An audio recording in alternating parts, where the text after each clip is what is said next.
ज़्यादा बेनिफिशियल भाई आप लोगों के लिए यही रहेगा नो, डॉक्यूमेंट्स वगैरह से अपार्ट जो चीज़ें हैं, मेरी ग्रोसरी हो गई, तो भाई उस पैसे को बचाओ, अपना रेंट भरो, अपनी सारी चीज़ें करो। इस महीने में भाई मैं आप लोगों को ना बिल्कुल माइंड सेट चेंज कर दूंगा इडली के बारे में। This is the Italian pasta I am having right now.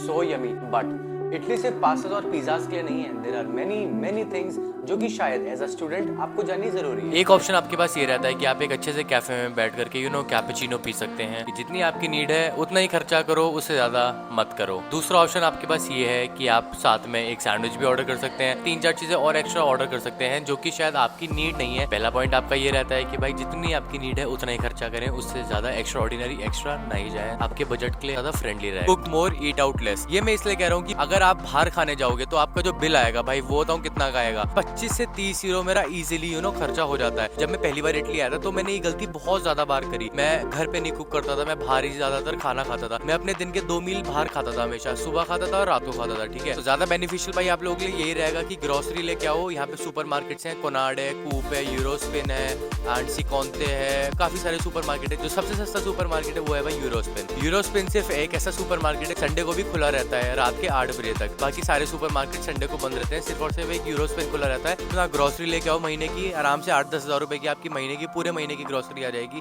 ज्यादा से ज्यादा वो देखो डिपेंड करता है आपकी मील के ऊपर। If you are a gym guy और जिम गर्ल, ठीक है, तो आपको डाइट आपकी आपको पता होगा कि आपका कितना आ सकता है। अगर आप यहाँ पे यूरोस्पिन की बात कर रहा हूँ मैं, अगर आप यूरोस्पिन में 18 अंडे की क्रेट लेने जाओगे तो आपको पड़ जाएगा वो 3.75 समथिंग का होता है, जो कि आपका होता है 370 या फिर 380 INR। जो सबसे मेन पॉइंट है भाई, अगर आपको इंडियन खाने का ज्यादा शौक है, आप इटली आ रहे हो और इटली में इंडियन खाना आप मिस कर रहे हो, तो भाई आप अपनी ग्रोसरी इंडिया से भी लेके आ सकते हैं। एक अपना लगेज एक्स्ट्रा लेके आओ 25-30 किलो का, जिसमें आप घी लेके आ सकते हो, एंड दाल लेके आ सकते हो, राजमा लेके आ सकते हो। अपने महीने की ग्रोसरी लेके आओ भाई, 8-10-15-12 हज़ार रुपए में आ जाएगी भाई आराम से। वो अपना चलाओ पूरे महीने। अगर आप डेली बाहर से खा रहे हो या फिर आप मंथ में अगर आप 5 या 6 बार भी अगर आप खाना खा रहे हो ना भाई, आपके 80-100 यूरो तो भाई ऐसे ही निकल जाएंगे, आपको अपनी जेब से पता मिलेगा। सबसे बड़ा नेगेटिव पॉइंट है भाई यहाँ पे खाने वगैरह का और मनी मैनेजमेंट का, कि आपको पता नहीं लगेगा। आप जैसे ही घर से एक कदम बाहर रखोगे आपकी जेब से पैसा खर्च होना स्टार्ट हो जाएगा। गाइस, जो आपका फोर्थ पॉइंट आता है वो ये आता है कि monthly budget and daily spending. मैंने जब चीज स्टार्ट करनी शुरू करी थी भाई, मैंने अपना बहुत ज्यादा पैसा बचाया था इटली के अंदर। जब मैं आया था पहली बार, अपना एक नोट्स बना लो, एक बजट बना लो महीने का। सपोज करो आपने महीने का बना लिया 500 यूरो का बजट बना लिया, 600 यूरो का, 400 यूरो का, 300 यूरो, उतना एक अपना बजट बना लो।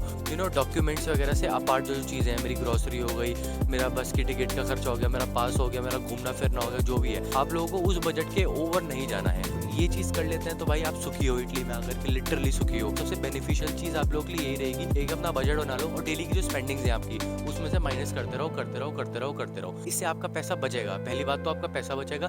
दूसरी चीज़, आप लोग एक मनी स्टेबल फॉर्म में आ जाओगे कि हाँ, मेरे को इतना पैसा खर्च करना है, इतना पैसा अपना मेरे को बचाना है मंथ के एंड में आकर के। पैसा बचाओ और भाई घूमो दबा करके। सपोज करो आपकी सैलरी क्रेडिट हो गई एंड आपने बोला कि मेरे को घूमने जाना है यार, अपने आपसे पूछो एक बार, क्या मेरे को जाना चाहिए उस जगह घूमने या फिर नहीं जाना चाहिए। अगर तो जाना चाहिए तो भाई निकल जाओ, बिना सोचे समझे अकेले बैग पैक करो, अपना निकल जाओ। लेकिन अगर आपका मन अगर नहीं मना करता है तो भाई उस पैसे को बचाओ, अपना रेंट भरो, अपनी सारी चीजें करो। इस महीने में भाई मैं आप लोगों को ना बिल्कुल माइंड सेट चेंज कर दूंगा इटली के बारे में। मजा आने वाला है भाई आप लोगों को मेरे 30 डेज के चैलेंज के अंदर। गाइस, फन लो, पैसा उड़ाओ भाई जितना हो सके, लेकिन हाँ, जरूरत के टाइम पे याद रखना पैसा ही काम आता है, एंड बचाओ भी और उड़ाओ भी।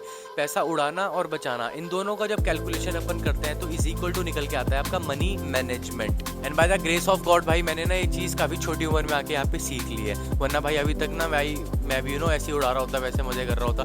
मजे करता हूँ मैं, ऐसी बात नहीं है भाई। आप लोगों ने मेरे प्रीवियस व्लॉग्स में देखा होगा कि मैं मजे कर रहा हूँ। मैं बर्लिन गया अपनी बर्थडे पार्टी में, अच्छा खासा मैंने स्पेंड किया भाई वहाँ पे जाकर के। जर्मनी के अंदर 3-4 सिटीज़ घूमी, दूसरी कंट्री गया भाई लग्जमबर्ग, वहाँ पे जाकर के मजे किए। लेकिन एक टाइम पे आकर के मजे किए। उस टाइम से पहले मैंने जॉब करी, थोड़ी मेहनत करी, सेविंग करी अपनी। तो भाई ये चीज़ सीखो अपनी ज़िंदगी के अंदर और भाई मज़ा आएगा आपको। कल आपको मिलते हैं बहुत तगड़े बेहतरीन से ब्लॉग के साथ। भाई बने रहना, जुड़े रहना मेरी वीडियो में। Do like and subscribe my videos. भाई पूरा प्यार दिखाओ, अपने भाई पे भरोसा रखो, तुम्हारा भाई मजा करवाएगा ब्रो तुम लोगों को यार, बहुत तगड़ा फन करवाएगा।